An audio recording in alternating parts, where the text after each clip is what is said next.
Now, your job is to deliver more energy, cleaner energy, more jobs and lower prices in power. Tell us how you do that.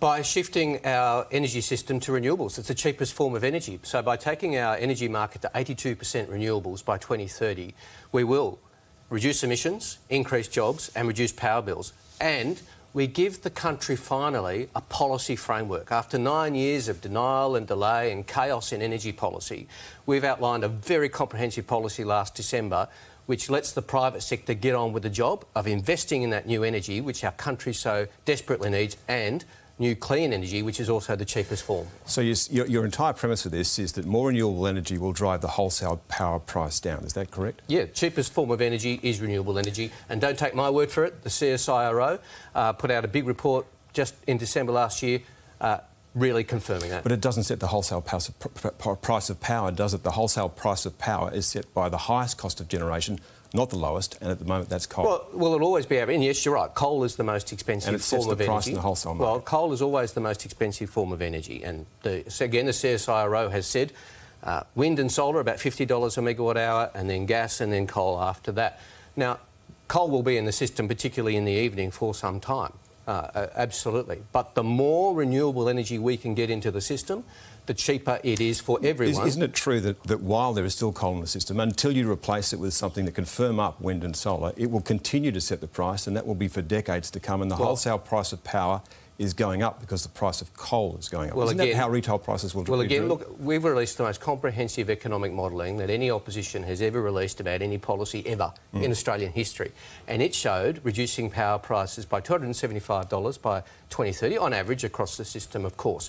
And that is mainly by bringing on new renewable energy. And yes, you're right, Chris, you are right to a degree that we need to also improve transmission, which our policy does, and massively increase our storage. Again, the market operator, the regulators have said that we need a big increase in storage so we can store the renewable energy during the day and use it in the evening. I'll come to that in a moment, but the other thing, I've been through your policy and its assumptions. You assume that there will be no early exit of coal. You brought out this document in December, and in February we heard that the largest generator on the East Coast will shut down 7 years early. That will force up the wholesale prices again, won't it? Actually, Chris, our modelling assumes and makes the finding that there's no early closure of coal-fired power as a result of our policies. Of course, coal-fired power is going to close. I thought on page 14 it assumes that there will be no early closure. As a result of our policies, and we already see, we already factored in coal-fire closures.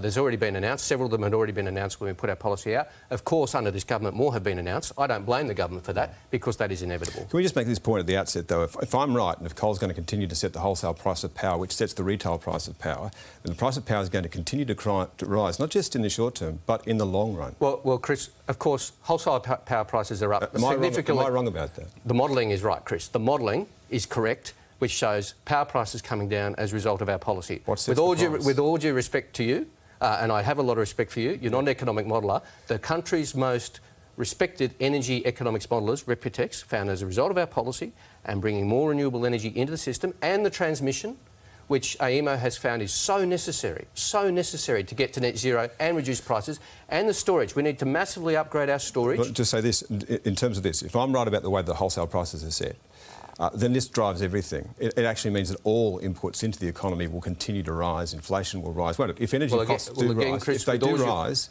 that's the risk. With all due respect, Chris, it's not Chris Bowen or Chris Bowen who are the economic modellers. It's Reputex, who are the most respected energy modellers in the country, and they find our policies reducing power prices. All right, you're also going to try and, because of course with all the new wind that you're bringing into the marketplace, you have to increase transmission lines. Yes. You're going to spend $20 billion on that. Who pays that? Well, the $20 billion will be a government investment, but that will spur private sector investment. So, again, AEMO has done the work. AEMO, the government's own body, who determines what is necessary to reduce power prices and ensure reliability, very importantly. And we need a massive upgrade in transmission to get energy, renewable energy, from where it's created in Australia's regions to where it's consumed.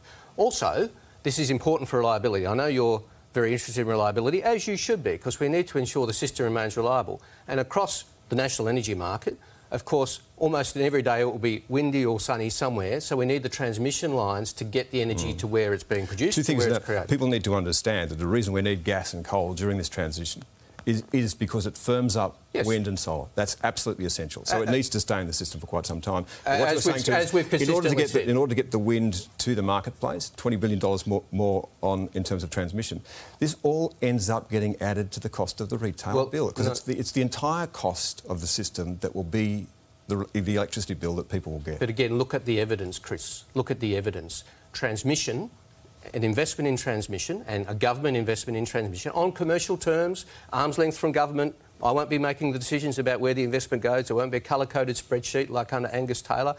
It'll be done by experts and looking at return to government and where the investment can best be made. We'll reduce power prices by bringing renewable energy on.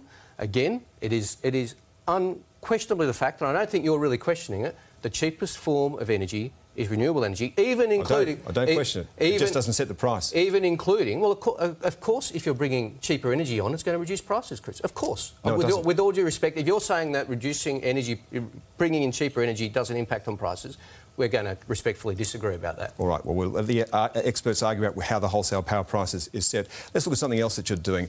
You want to use a government mechanism that's already there called the safeguard mechanism to try and keep this as simple as possible. 215 big emitters, over 100,000 tonnes each. You're going to cap what they can do and ask all 215 to reduce by 5 million tonnes a year the amount of carbon that they're producing, and then they can either overshoot on that and get some credits, or undershoot on that and get some credits, or overshoot and they'll have to pay.